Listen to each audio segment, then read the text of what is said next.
Verse 20. When Judah sent the young goat by his friend the Adullamite to take back the pledge from the woman's hand, he did not find her.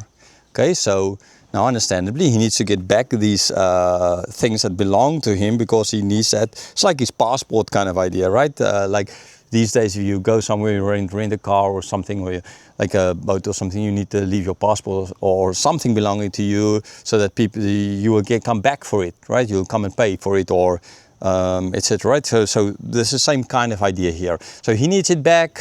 So he sends his friend to go and give it to her, to find her, to give to take the goat to her, and then to get his stuff back.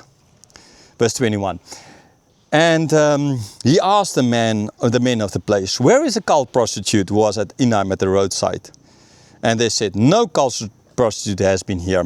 Right. So he is making the friend that is now Hiram here. He's making it a little bit, sounds a little bit better in a certain sense, right? She's a cult prostitute. So as if Judah was worshipping these other gods.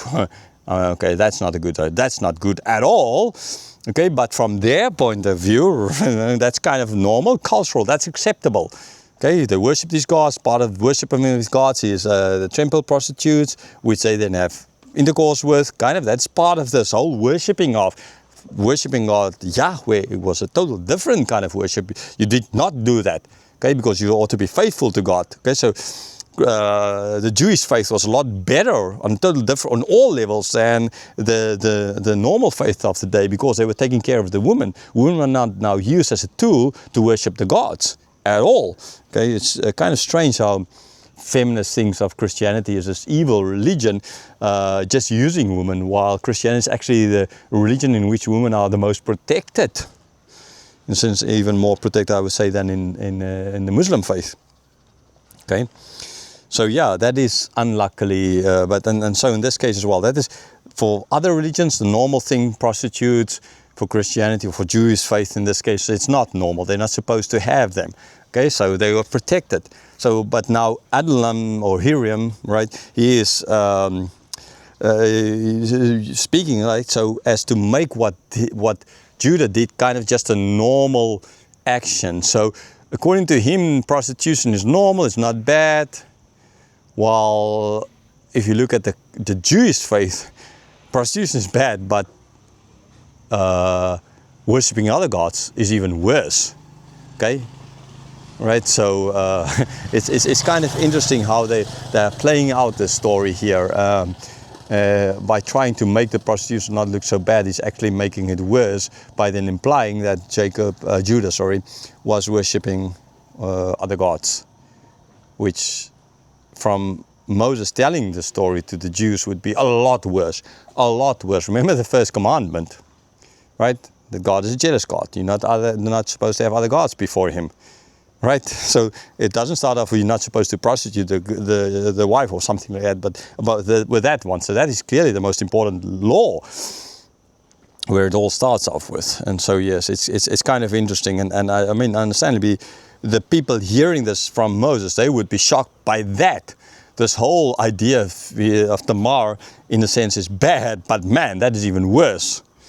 Okay, while on the other hand, the friend, the Adullamite Hiram, he was like thinking, he was downplaying, making it kind of sound more normal.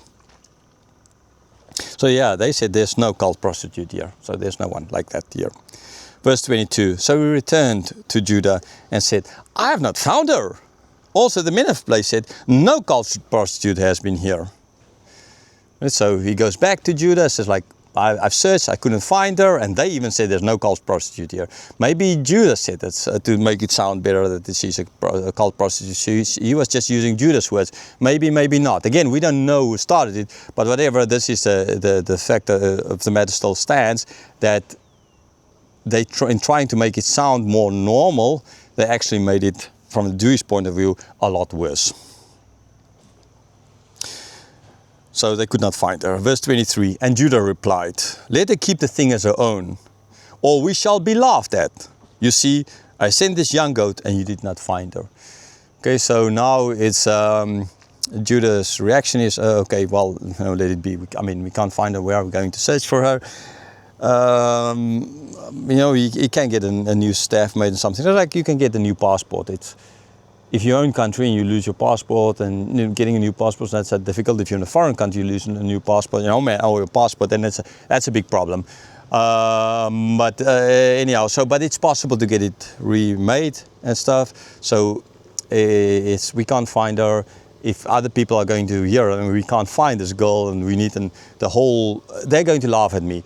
So see, what is the problem here for Judah, or what he's afraid of, is not for Tamar and the girl, that whatever might happen to her, and he not keeping his word to her, all of that.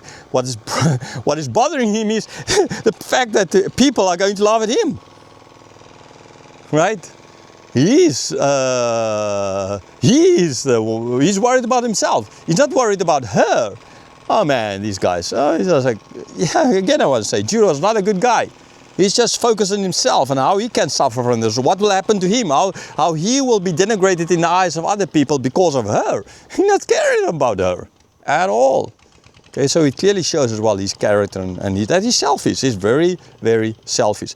Like when he came up with his plan to sell Joseph. We can make money out of it, right? He was just thinking about himself. If you kill him, but if you can make money out of it, remember, there's something in this for us. He is so selfish. It shows the same kind of character. Like Jacob, his father, was he was deceiver, right? Like Judah here, he is just a selfish guy thinking of himself and not about the girl at all.